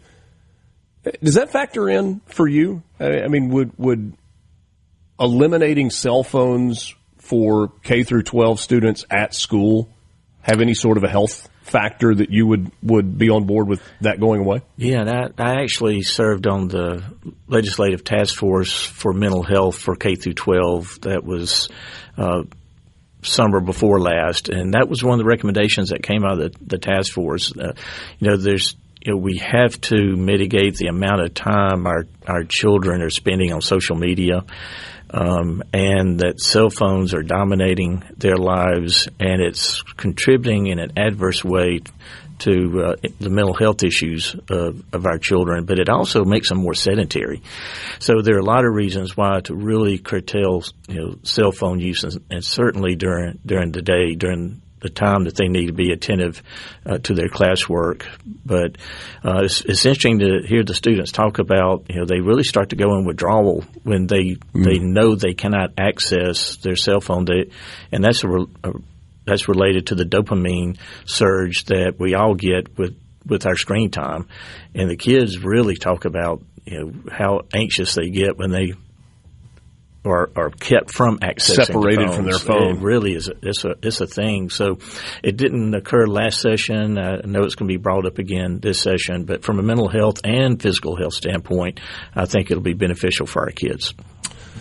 A new vaccine schedule has been recommended and I guess adopted by the CDC. There are a number of vaccines that have been removed from the requirements. Those are still optional if parents want to have them administered in conjunction with a recommendation from their doctor. What's your general reaction? Yeah, first off, the CDC changed its guidance in terms of recommended vaccines, not required vaccines. And this is guidance that goes out to the states for us to evaluate, and then we give guidance to the providers in our states. Because as you can imagine, there's a good deal of a difference between the population health of the state of Mississippi and that of Denmark. So we have to really adjust our public health recommendations on what Mississippi is facing. And so we're more in tune with states like Alabama and Arkansas that are very much like us and have similar challenges. You're exactly right. None of the vaccines have been removed. The recommendations have been removed for all individuals, on they kept 11 and remove the universal recommendations on 6, but those 6 are still available through shared decision making, which I totally agree with. So basically, we're at a point with COVID vaccine, if only our older, highest risk folks do we worry about with death from COVID at this point. COVID still makes people sick, but nothing like it did previously. So when you have questions about vaccines, talk to your doctor, your provider, and work it through with shared decision making, and I support that totally. But really, we're not changing our guidance at this point, other than COVID being less emphasized, because the other vaccines are pretty important. Yeah. Dr. Edney, always appreciate your time. Appreciate you coming in this morning. Thank you. We will stay in touch, and hopefully we are moving toward the end of flu season. Feels like everybody's been a little sick over the last couple of weeks. Better. Hopefully we're trending in the right direction. We are. Numbers are going down, but be safe. Be safe. Dr. Dan Edney, State Health Officer with the Mississippi Department of Health. Thanks so much for your time. We're back with you right after this. Mornings with Richard Cross, SuperTalk, Mississippi.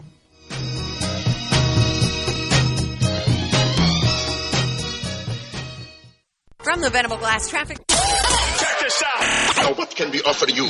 Mornings with Richard Cross. Information. Super Talk, Mississippi.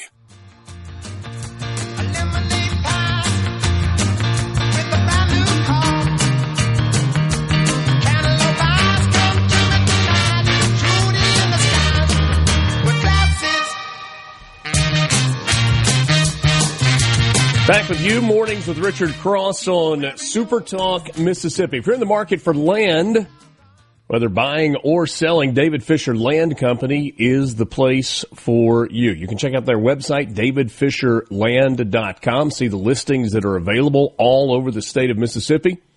They also cover Arkansas and Louisiana. So this part of the country, if land is what you need, whether it's for personal use or it's an investment. Maybe it's a place that you just want to be able to get out and hunt or build your dream home. David Fisher Land Company can help you find that piece of property. They've also, because this is the space they work in on a daily basis, sometimes have some ideas about properties that might not be on the market yet that they could put you on. David, Jack, Travis, all would love the opportunity to help you. David Fisher Land Company. They're based in Inverness, Mississippi, but again, they serve Mississippi, Arkansas, and Louisiana. Check out the website, davidfisherland.com, davidfisherland.com. It's davidfisherland.com, David Fisher Land Company. Richard Cross, Lance Tolbert, a lot of conversation this morning. Speaker of the House, Jason White, spent the entire 7 o'clock hour with us. We genuinely appreciate his time and him kind of bringing the position that he and much of the House shares on school choice, educational freedom, all of the educational pieces that are there. We appreciate the chairman from the Senate yesterday, for the Senate Education Committee, Dennis DeBar, coming in, Lieutenant Governor being with us at the beginning of the week. We have covered some ground on this issue and hopefully have laid it out and discussed it in a way that has maybe helped you believe whatever it is that you believe, or at least shaped your opinions. And we haven't, I hope, tried to sway you one way or the other, but rather to present the information, present the issue, and get all of that out very much in a public forum so that you can decide for yourself and support what you want to support. Kyle says, I guess they will still not address the fact that the state has 152 school districts.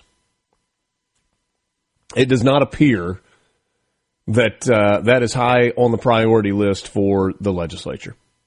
And maybe it is for some, but it certainly is not the dominating conversation. I mean, how far into that conversation in particular are we? 2 decades? 3 decades? Where we've been saying, hold on, this doesn't make any sense. We've got 82 counties. Some counties have got multiple school districts within the county. There has been some consolidation of districts within counties where, 2 or 3 school districts become one. That is actually part of House Bill 2. See where that goes. It's interesting that was included. And look, there are a lot of things that are in House Bill 2 that we simply didn't have time to get into. That's both the blessing and the curse of this forum. Because we've got plenty of time, we can discuss a lot, but we can't get to everything with every guest that we have.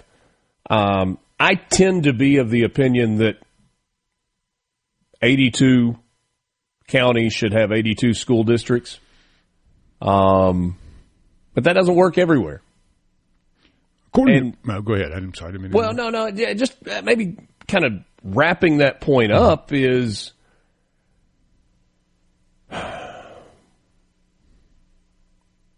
so many times people go to, well, if you would just go to one school district, you would get rid of all these bloated administrative salaries and you could do a teacher pay raise with that. You would save money. I mean, if you weren't paying multiple superintendents, you weren't paying multiple assistant superintendents, you kind of centralize the governance in each county. But it's not as much money as you might think either. And it would not single-handedly fund a major teacher pay raise. That's very much oversimplifying it. You say you got 152 school districts and you got 82 counties. I mean, just using very, very round numbers. If you reduced the number of districts by 80 and you said that the average salary of a superintendent is $200,000, and I think that's probably on average, probably on the high end. Just in that, you're talking about $16 million. Jason White told us the math this morning on the teacher pay raise, the assistant teacher pay raise, the $3,000 bump for assistant teachers would cost $11 million on its own. So I'm not making light of $16 million being very real savings, but it's not like it's this $100 or $200 million silver bullet that solves all of the financial woes of the education system in Mississippi. Thomas says not much money. Education is a major expense, and the lion's share goes to administration.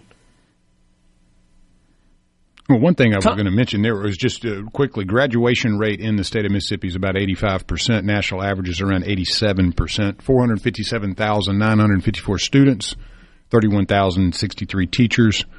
It's about a 1 to 14.7 ratio. And it states on Ballotopedia 137 on school districts, but on other places you see more. So, and also per pupil spending $9,653 according to Ballotopedia. Yeah. So just some info I wanted to throw out there. How many students did you say in Mississippi? 457,954. All right, well, just saying 450,000 at $7,000 a student is $3.15 billion. And again, using round numbers there. So, Thomas, I actually would push back on your assertion that the lion's share goes to administration when you're talking about nearly $3 billion that's going to students, that per student rate. Now, that money is not like going in students' pockets. We got to pay teachers. We got to pay principals. We got to pay classroom supplies. There's so many expenses, busing and all of the things that go with it. And again, I'm telling you, I think I'm for consolidating to 82 school districts, or maybe it's 75 school districts where some of the smaller counties, from a population standpoint, maybe you roll 2 or 3 counties into a school district to save some administrative cost, but it is not the silver bullet that so many people have wanted to make it over time. The administration costs in Mississippi average 3 to 4% of the budget. Thomas and Greenwood, I remember when Democrats ran the state and Republicans used the promise of district consolidation to win elections and eventually the majority. If you think that's the only reason that Republicans won statewide offices and a majority, come on, man. Thomas, you are so much smarter than being a simpleton on a single issue about how the state transitioned from a policy standpoint or from a representation standpoint. Come on.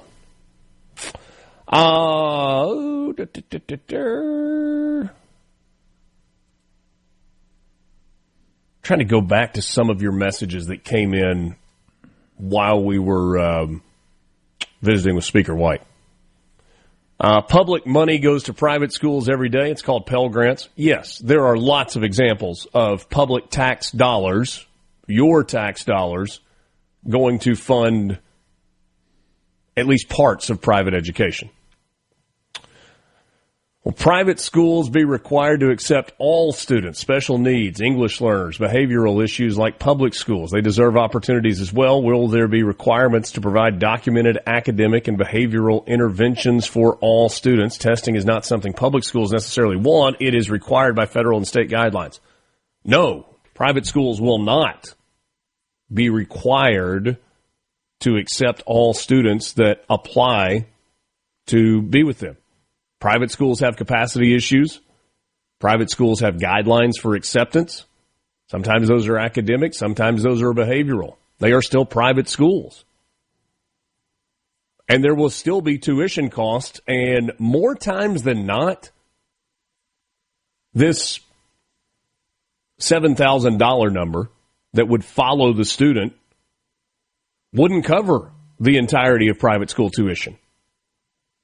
And I am of the opinion, although it's not provable, but I've talked to enough people that I think this would be the case, at least in some places. I think there are private schools that would raise the cost of their tuition commensurate with the amount of money that they would be receiving on behalf of the child from those Magnolia or educational savings accounts. And so let's just say private school tuition right now is $10,000. Even if it didn't go dollar for dollar up to $17,000, I think you might see it jump to $12,000 or $14,000 or $15,000. The idea that you can just pick up and go to a private school if House Bill 2 or Universal School Choice was available is not accurate. It's not. And that example wouldn't be the case with all private schools. There would be some that would welcome those dollars associated with those students. And there's some that would be thrilled to have all of their students getting those dollars. The way House Bill 2 is set up, that's not really the way it would work, though. We got some sound bites you need to hear. We'll do that coming up next. Mornings with Richard Cross. From the Seabrook.com. With Richard Cross. The monitor switch lets you hear breaking news. Super Talk, Mississippi.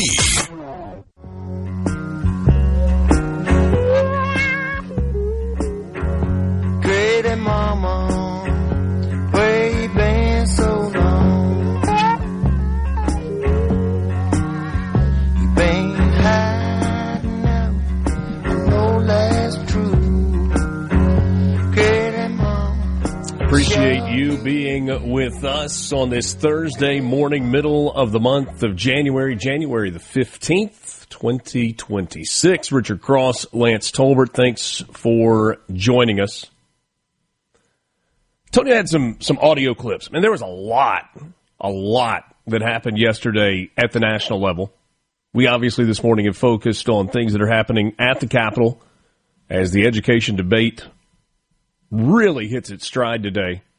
House Bill 2 out of committee yesterday after a 14-11 vote and scheduled to go to the floor of the House for debate at, I think, 10 o'clock this morning. I think that's when they are going to get started. There was a 60 Minutes interview with Mohammed bin Salman. He is MBS, as he is generally known. A whole lot easier to say, the Crown Prince of Saudi Arabia.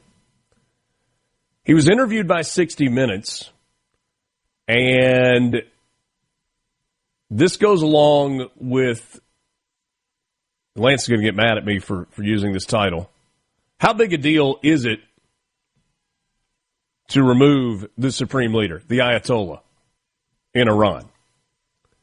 This is an angle that I don't think a lot of people have thought about. We know that Iran was very, very close to having nuclear capabilities in the form of a nuclear bomb. If Iran were to develop a nuclear bomb, what would that do to the Middle East as a whole? MBS weighed in. You're going to hear this through a translator. Uh-oh. Its army is not among the top 5 armies in the Muslim world. The Saudi economy is larger than the Iranian economy. Iran is far from being equal to Saudi Arabia. But I've seen that you called the Ayatollah Khamenei the new Hitler of the Middle East. Absolutely. Why? Because he wants to expand. He wants to create his own project in the Middle East, very much like Hitler, who wanted to expand at the time. Many countries around the world and in Europe did not realize how dangerous Hitler was until what happened happened. I don't want to see the same events happening in the Middle East. Does Saudi Arabia need nuclear weapons to counter Iran? Saudi Arabia does not want to acquire any nuclear bomb. But without a doubt, if Iran developed a nuclear bomb, we will follow suit as soon as possible. Those are the words of MBS, the Saudi Crown Prince. He's the guy that has been driving Saudi Arabia to diversify its economy. He's behind why am I blanking? The massive investment fund, the Saudi investment fund, that has invested in so many American companies, so many technology platforms, massive real estate holdings all over the world, huge development projects, some of which have gone unfinished in Saudi Arabia. But the idea has been taking oil revenues and diversifying their economy so that they are not solely dependent on oil revenues. He is a forward thinker. It's a chilling statement, though, to hear him say, if Iran gets a nuclear bomb, we will follow suit as quickly as possible to acquire one as well. Yeah, it didn't seem to me he would have a problem figuring that one out. No, and wouldn't have a problem paying for it either. No, yeah. The transcript of that interview is excellent. If anybody's interested, you can find it on Arab News. Just type in MBS full transcript, 60 minutes. There's a lot of information in that. And he is a very, very bright guy. You may not like his record on human rights. Obviously, the Jamal Khashoggi dismembering, death, killing, murder, however you want to describe it, is incredibly troubling. He goes into great detail in that. That's how the interview starts, is going into that with the interviewer, Norah O'Donnell, really pushing him pretty hard on it. And he kind of gets to the end of that questioning and says, look, I'm the man of 3 million people that work for the government. It's foolish to think that I'm getting a report every day from 3 million people. When asked, did he know this was happening, or was this something that he had knowledge of? And he just said, no, absolutely not, but he has to do better. That's something, he admitted failure in knowing exactly what was going on. I'm not 100% sure that I believe that answer. I think he was aware of what was going on. Mm-hmm. It is absolutely a black mark on his resume. Yeah. But there's a lot of positive that has come from MBS. Now, the way in which he has consolidated power, man, there is a not good but great book. If you are at all interested in Saudi Arabian politics, the way the royal family works, the way MBS kind of ascended, in terms of the line of succession, he was way down the line within that family, and he kind of systematically took out most of his rivals to ascend to crown prince status, and will one day be the king of Saudi Arabia. It is called Blood Money, I think. Let's see here. And one other point, too, is he goes into fairly good detail on what it would take for the solution in the Middle East to kind of start working itself out organically, and that was Iran must stop supporting the Houthi militia. He said that there, that piece of the equation, if they would just stop that, we could actually get to the table and potentially talk. And said that's the same thing Trump wants, and we're on the same page here. So that lets you know kind of what the administration here in the U.S. as well as the Saudis are thinking. Quit supporting the Houthis, and we can get to the table. Yeah. I think that book was just called MBS, actually. The Rise to Power of Mohammed bin Salman. Really, really well-reported and interesting read. I mean, to get on the inside if you were so inclined. Yeah, if you're on the inside of that and you're interviewing MBS directly, I mean, I imagine. Well, now that didn't happen. Yeah, I was going to say, if you get that kind of access. No, that did not happen. Press conference at the White House, and those seem to happen daily. It's one of the, whether you like him or not, it's one of the positive attributes of Donald Trump. He's sitting there taking questions with a gas gallon jug of whole milk. He did a milk mustache. But there was a back and forth with a reporter on Greenland, and it was an interesting give and take. We're not, I can't rely on Denmark being able to fend themselves off. They were talking about they put an extra dog, and they were serious about this. They put an extra dog sled there last month. They added a second dog sled. That's not going to do the trick. All right, so that's in the line of questioning about what are you going to do with Greenland? And I don't think people have really talked about Greenland's ability to defend itself. I mean, they've got 50, 60,000 people that live there. They're primarily Inuit. And the Kingdom of Denmark's military capability is limited at best.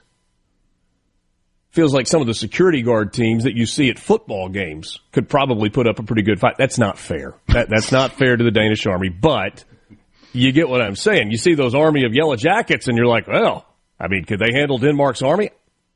Of course not, but I'm exaggerating. But the point is, Greenland and Denmark together do not have the ability to defend themselves, and Donald Trump says, I'm being serious. They talked about increasing security on the island of Greenland, and they added another dog sled team. He said, that's not going to cut it. Man, I've been digging for a couple of days to just find out how many Danish military are actually on the island, and good luck finding that.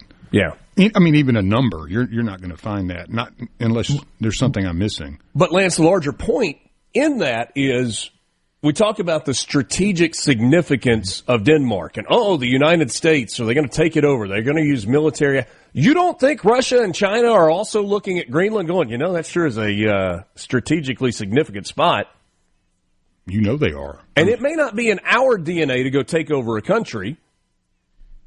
And I think ultimately there's going to be an agreement in which the presence of the United States grows exponentially on the island of Greenland.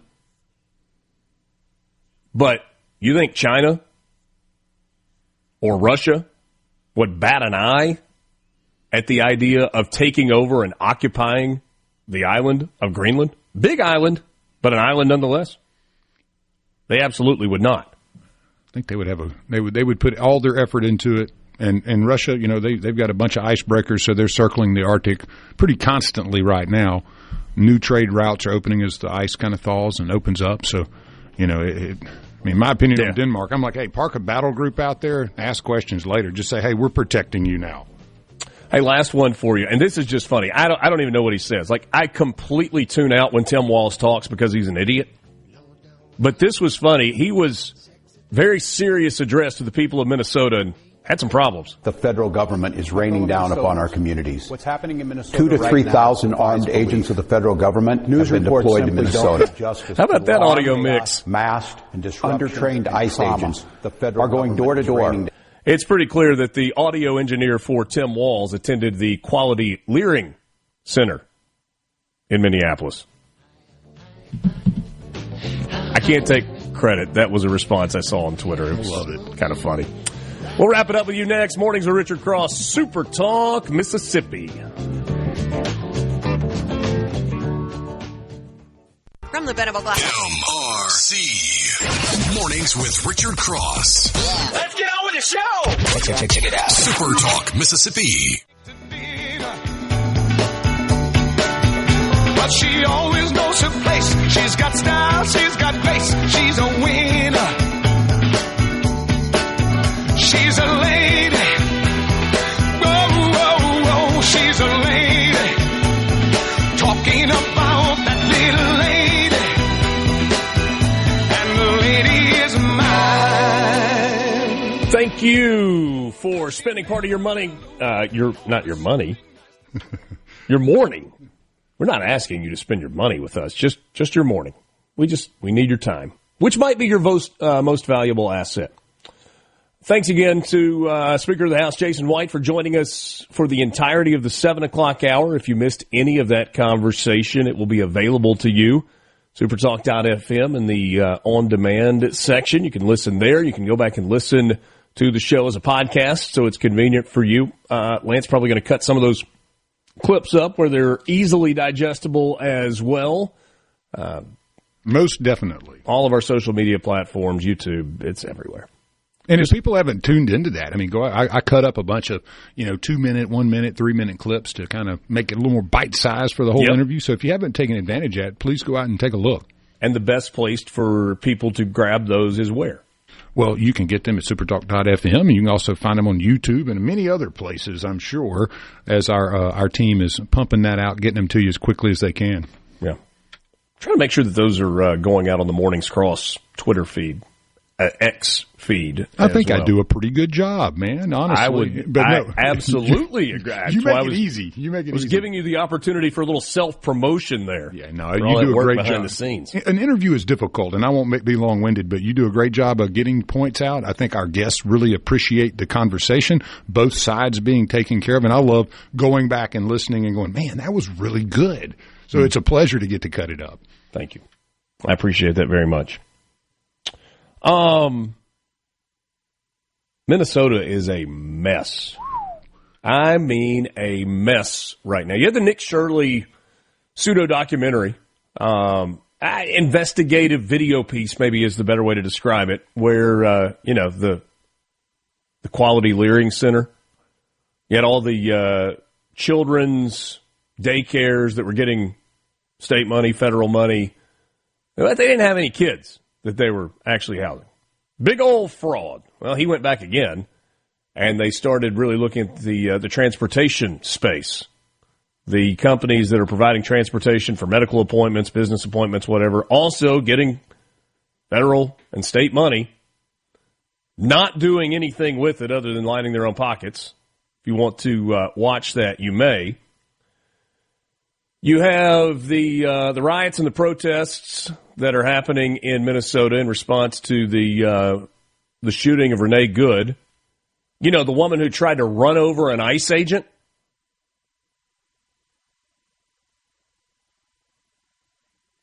And was shot for trying to do so? That little fact seems to be left out of the conversation in a lot of, well, he could have done so. It's a guy that's been run over before,